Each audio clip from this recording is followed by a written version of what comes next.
This is downtown Essex Junction, the center of a village that was incorporated in 1893, but has existed since the early 1700s. Things have changed a lot over the centuries. New residents have arrived, new roads have been paved, schools have been built, businesses have come and gone. And here we are now in the 21st century, with more change coming. I'm Village Trustee Elaine Sobczak, and together with Channel 17 Town Meeting Television, I'd like to give you a bird's eye view of the village of Essex Junction and how change can affect the way our community looks. Over the course of the next several videos, you'll learn about our comprehensive plan and our land development code and how they work. We'll talk about the processes that developers and residents go through to make changes to their property. I hope when you watch these videos, you'll get a broad overview of how the village trustees, the planning commission, the zoning board, village staff, developers, investors, and our residents all work together to make plans for the future of the village.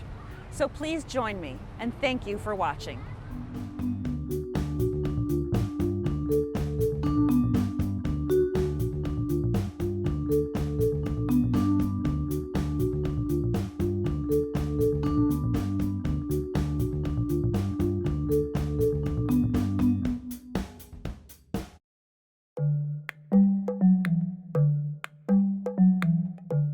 Have you ever driven down the road and noticed suddenly that a building is going up?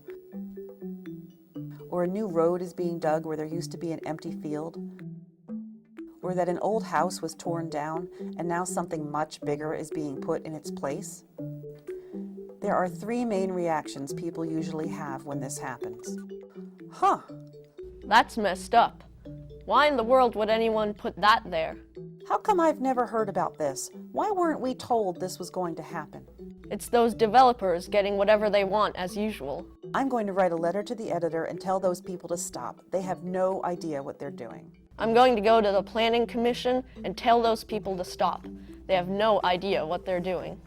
If you try number 3, you might end up with one of these reactions. I went to the planning commission, but they approved the project anyway. They don't listen to anyone but developers. I wrote a letter to the editor and no one from the village wrote back. They're not listening to us residents at all. I don't know why I even bothered. There's no way I can change anything. Not true. There are definite ways and times that you can have a lot of input. You just need to know your way around the development process a little. As a former planning commissioner and a current village trustee, I've seen a lot of buildings go up, and I've heard a lot of questions and complaints from residents. That's why Channel 17 Town Meeting Television and I have teamed up to do this little series of videos to teach you about the development process in the village. Lots of people see a development go up and wonder what went on in the background to make it happen. And sometimes a development or building is built that neighbors feel isn't a good fit for the village, and they want to have a say in what kinds of buildings can be built here. You need to know how and when to give your input about how the village should look so that you actually can have an input. Knowing when to speak up as well as how is key. If you're coming to a planning commission meeting to talk about a development that's in its final review stages, you're pretty much too late. If there's a building going up in your neighborhood and you're unhappy about that, unless there's something illegal going on, there is very little you can do about it. Knowing what's going to happen before the plans are drawn up is your best bet for contributing to the process and being happier with the end result. So let's get started. How the village builds and grows is actually governed by two documents, the Comprehensive Plan and the Land Development Code. It's important to know what these documents are and how they are used, and it's also important to know when and how you can have input into what these documents contain. So let's start with the first document, the Comprehensive Plan. Every municipality in Vermont is required by state law to have a comprehensive plan. A comprehensive plan is created by a municipality to define its priorities, goals, and strategies for how the municipality will meet them. It's a roadmap, a game plan, a big picture overview of the municipality. Some of the things that are covered in a comprehensive plan include land use, transportation, utilities, preservation of natural and historic areas, energy, housing, and economic development. There's even a part where the municipality considers how it will relate to its neighboring towns. The plan also requires a sort of inventory of resources. How many parks there are, how many historic buildings, how many different kinds of roads run through the municipality, whether there are any ponds, streams, or lakes, things like that. It even contains a map that shows where all the wastewater pipes are and how wide they are. It's actually a really good resource for residents. Wouldn't you like to know where all the wastewater pipes are under your street? Vermont law requires municipalities to update their comprehensive plans every 5 years. The municipality must go through a public hearing process before adopting the updated plan. The municipal plan must also meet regional and state requirements and goals.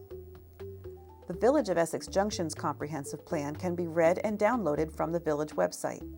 It was last updated over the course of several months in 2013 and 2014, after many meetings and public hearings. The Village Planning Commission is in charge of updating the plan. They are a group of 7 people who volunteer to be on the commission and are appointed by the village trustees. They get a tiny stipend and enormous amounts of gratitude. Some of them are in the building business and some are not. The Planning Commission has a page on the village website. The Planning Commission spends several months discussing all aspects of the comprehensive plan. During that time, they also hold public hearings when anyone in the community can come in and talk about what they'd like to see in the plan, concerns they have, or things they'd like to see removed from the plan. This is a prime opportunity for the public to have input into how the comprehensive plan is written. And even though the plan was recently updated, citizens can work together to bring requests to the Planning Commission to change the comprehensive plan anytime.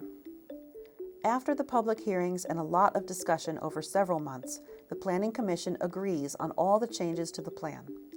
The Planning Commission reviews the final draft and votes to send it to the village trustees, who vote to adopt it. Then the plan goes to the Chittenden County Regional Planning Commission and the state for final approval. Once it's adopted, it becomes the basis for any changes to the Land Development Code for the next 5 years. But don't worry, opportunities for public input aren't limited to once every 5 years. It's all about staying informed. As a resident, that's your responsibility. Visit the website, read the plan, ask questions. As Thomas Jefferson said, an educated citizenry is a vital requisite for our survival as a free people. So to summarize, the comprehensive plan is like the overall picture for the village. It is required to be revised every 5 years. You can talk to the Planning Commission about the plan anytime.